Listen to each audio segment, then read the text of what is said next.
To go back a little bit, when you first came out and maybe had the first relationship that you told your parents about or whatever, was it almost weird because of how long you had been going about it in a completely different way where you couldn't say that? I mean, what was the change like? Yeah, so I actually was very honest with my parents and said, it's been a couple of years already at this point, but I wanted to tell you because one, I did want to be more open and proud about my accomplishments and what I've been able to do, especially in the context of me being, this first openly engaged American in this post, but also just about the organizing I've done and the relationships that I built and really the kind of efforts I made to really empower and encourage other young LGBT Asian Americans to do good organizing and work on their campuses and their communities.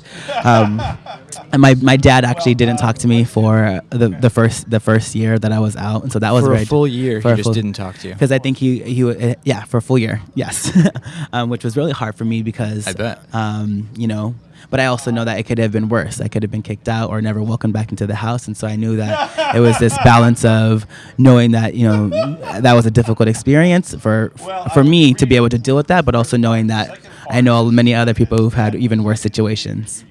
So tell me a little bit about what you do day to day with USSA. Yeah, so in my role as president, a lot of what I do is working with our staff to really make sure they're able to implement what our board of directors and membership sets out to do. Has set out for us to do. Excuse me. And what have they set for you to do this year? Yeah, so there's two main campaigns that they voted on in our last year's membership conference in Colorado in end of July 2009. And essentially the two campaigns were the Student Aid and Fiscal Responsibility Act as well as the Federal DREAM Act. And the Student Aid bill is actually ended up being something that was coupled with healthcare earlier this year, a couple of months back.